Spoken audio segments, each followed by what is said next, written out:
तो एपिसोड की शुरुआत में हम देखते हैं इत्सुकी एक बैग लेकर अमाने के पास आता है। अमाने कहता है, ये क्या है, कहीं जा रहा है क्या? इत्सुकी कहता है, हाँ तेरे घर। आज सुबह मेरे डैड से झगड़ा हो गया। अमाने कहता है, सिराकावा को लेकर? इत्सुकी कहता है, हाँ। अमाने कहता है, तो कितने दिन रहने का प्लान है? इत्सुकी कहता है, कम से कम 3 दिन तो रहूँगा तेरे घर में। अमाने कहता है, हाँ वैसे भी कल से छुट्टियाँ शुरू हो रही हैं, मुझे नहीं लगता कोई प्रॉब्लम होगी, लेकिन उससे पहले सिना को बता देता हूँ।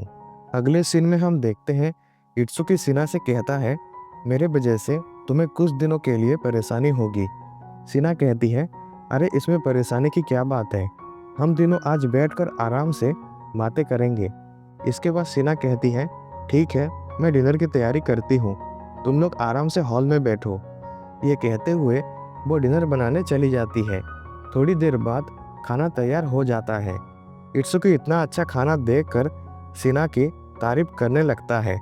वो अमाने से कहता है, वाह यार अमाने, तुझे तो ये अमेजिंग खाना रोज खाने मिलता है, कितना लकी है तू मेरे भाई। खाना खत्म होने के बाद रात को इत्सुकी अमाने से कहता है, तू उसकी इतनी केयर करता है, और कहता है उसके लिए फीलिंग्स नहीं है। मैं इस बात को मान ही नहीं सकता। स्कूल में सबको लगता है तू बहुत अजीब है, तू एक जगह मुंह फुला के बैठा रहता है और किसी से बात भी नहीं करता, लेकिन वो सब तुझे बिना जाने जज करते हैं। तू अंदर से क्या है ये किसी को नहीं पता, पर सिना तुझे अच्छे से जानती है और जानने के बावजूद भी तेरे साथ है।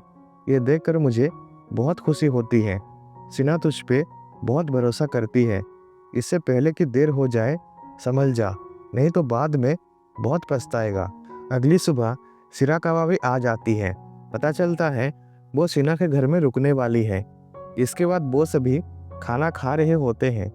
सिराकावा कहती है, ये बहुत टेस्टी है। तभी इत्सुकी कहता है, वाह यार सिना, तुम्हें तो सब कुछ बनाना आता है। सिना कहती है, इसका क्रेडिट उन्हें जाता है जिन्होंने मुझे खाना बनाना सिखाया।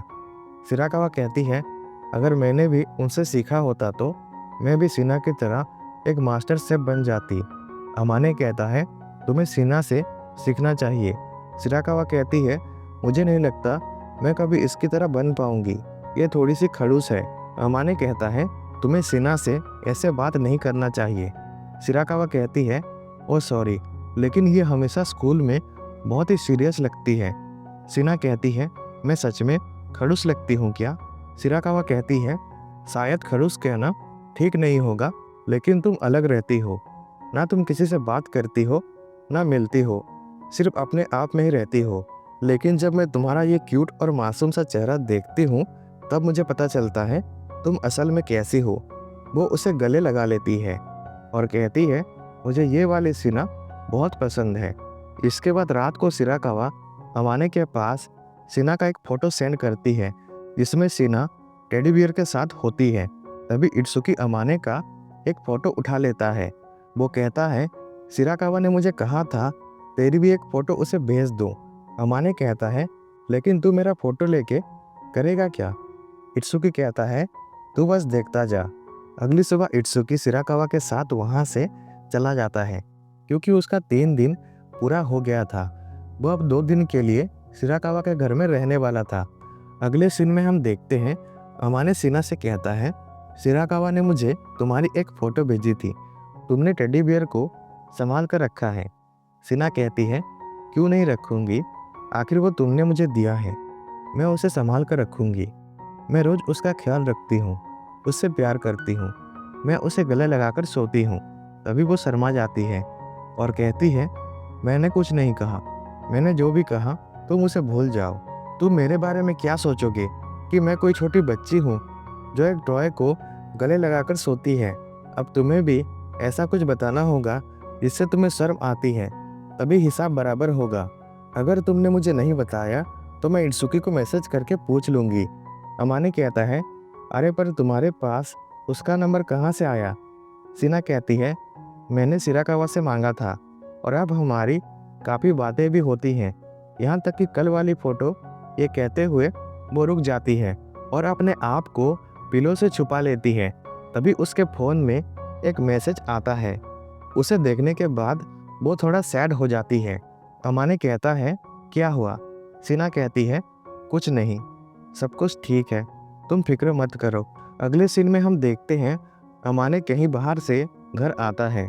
वो देखता है एक लेडी सीना से कह रही होती है, इतने सालों में तुमने मुझसे कुछ तो सीखा होता, लेकिन नहीं, तुम्हें और तुम्हारे डैड में कोई डिफरेंस नहीं है। बस एक बार तुम्हारी ग्रेजुएशन हो जाए, उसके बाद मेरा तुमसे कोई रिश्ता नहीं। किसी पेपर में मेरा साइन चाहिए तो मुझे बता देना, अगली बार मुझे परेशान मत करना। ये कहते हुए वो लेडी वहाँ से चली जाती है। इसके बाद अमाने सीना से कहता है, वो कौन थी? सीना कहती है, सायो सीना। उन्होंने ही मुझे जन्म दिया है, लेकिन उन्होंने मुझे कभी बेटी नहीं माना। उन्होंने पूरी जिंदगी मुझसे नफरत ही की है। ये कहते हुए सीना जा रही होती है, तभी अमाने उसे पकड़ लेता है। इसके बाद अमाने उसे अपने घर ले जाता है। वो दोनों एक दूसरे का हाथ पकड़े हुए होते हैं। सीना कहती है, मेरे मॉम डैड ने उनके फैमिली के प्रेशर में शादी तो कर ली, लेकिन वो एक दूसरे को प्यार नहीं करते थे। शायद इसीलिए वो नहीं चाहते थे कि उनका कोई बच्चा हो। फिर भी ना चाहते हुए भी मैं उनके ज़िंदगी में आ गई। वो दोनों कभी घर पे रहते ही नहीं थे, हमेशा बाहर रहते थे। बचपन से लेकर आज तक मैंने कभी जाना ही नहीं माँ बाप का प्यार होता क्या है। मेरी असली परवरिश तो हमारे घर के हाउसकीपर ने ही की है। मेरे माँ बाप तो बस हाथ में पैसे देकर चले जाते थे। मैंने बहुत मेहनत की, बहुत कुछ किया, लेकिन कभी उनका ध्यान मुझ पर नहीं गया। मानो जैसे उनकी ज़िंदगी में मेरा कोई वजूद ही नहीं है। मैं सब में अच्छी थी, लेकिन इतना सब कुछ करने के बाद भी उन्होंने मुझ पर कभी ध्यान नहीं दिया। मुझे पता है वो नहीं बदलेंगे, लेकिन मैं कोशिश करती रहती हूँ। जब तक मैं उनके ज़िंदगी में हूँ, वो डिवोर्स नहीं ले सकते। दोनों में से कोई मुझे अपनाना नहीं चाहता। जिस दिन मैं इंडिपेंडेंट हो जाऊंगी, उसके बाद मेरा उनसे कोई रिश्ता नहीं रहेगा। जिस दिन मेरी माँ ने मुझसे कहा कि मैं अनचाही औलाद हूँ, मुझे कुछ समझ में ही नहीं आ रहा था। मैं बस बारिश में झूले पर बैठ गई। ये सब सुनने के बाद अमाने उसे एक कपड़े से ढक देता है और कहता है, शायद अब मुझे समझ में आ रहा है तुम हमेशा ऐसे क्यों रहती हो। मैं तुम्हारे मॉम डैड को लेकर तो कुछ नहीं कह सकता, मैं बस तुम्हारी हेल्प कर सकता हूँ। तुम चाहो तो रो सकती हो। अगर ये सब अपने अंदर दबा के बैठी रहोगी तो इससे कभी बाहर नहीं आ पाओगी। इसके बाद सीना उसके कंधे पर सर रख के रोने लगती है। अगले सीन में हम देखते हैं सीना कहती है, मुझे पता है मैं इतनी भी अच्छी नहीं हूँ। मैं डरपोक और सेल्फिश हूँ। मैं कुछ बिना सोचे समझे बोल देती हूँ। मुझ में ऐसा कुछ भी नहीं है कि कोई मुझे पसंद करे। अमाने कहता है, लेकिन मैं तुम्हें बहुत पसंद करता हूँ। यह सच है, तुम कभी कभी अच्छे से बिहेव नहीं करती, लेकिन मैं तुम्हारा हमेशा ख्याल रखना चाहता हूँ। खुद को इतना भी गलत मत समझो। तुम्हारे अंदर अच्छाई भी है और तुम्हारे सामने जो बैठा है वो तुम्हें समझता है और पसंद भी करता है। ये सब सुनकर सीना शर्मा जाती है। तभी अमाने को याद आता है वो ये सब क्या बोल रहा है। वो उसे कहता है, मेरा मतलब था कि मेरे दोस्त, मेरे पेरेंट्स, सब लोग तुम्हें पसंद करते हैं। मेरा और कोई मतलब नहीं था। अगले सीन में हम देखते हैं वो दोनों बाहर घूमने चले जाते हैं। तभी सीना अमाने को पकड़ लेती है और कहती है, मुझे बस तुम्हें फिर से थैंक यू कहना था। तुम नहीं जानते, तुमने मेरे लिए बहुत कुछ किया है। अमाने कहता है, पर मैंने तुम्हारे लिए ऐसा स्पेशल कुछ नहीं किया। सीना कहती है, तुमने जो भी किया है वो मेरे लिए स्पेशल है। जब भी मैं तुम्हारे साथ रहती हूँ, खुश रहती हूँ। तुम हमेशा मेरा ऐसे ही ख्याल रखना। तुम्हारी नज़रें सिर्फ मुझ पर ही होनी चाहिए।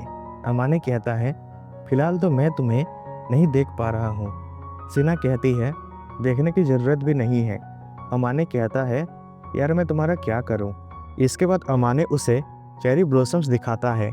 सीना कहती है, मुझे कभी ये चेरी ब्लॉसम पसंद नहीं थे और ना ही ये मौसम पसंद आया।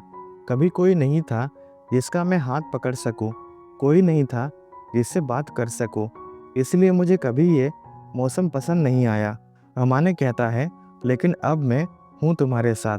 ये कहते हुए वो उसका हाथ पकड़ लेता है। सिना कहती है, शायद अब मुझे ये चेरी ब्लॉसम थोड़े पसंद आने लगे हैं। और इस तरह से ये एपिसोड एंड हो जाता है।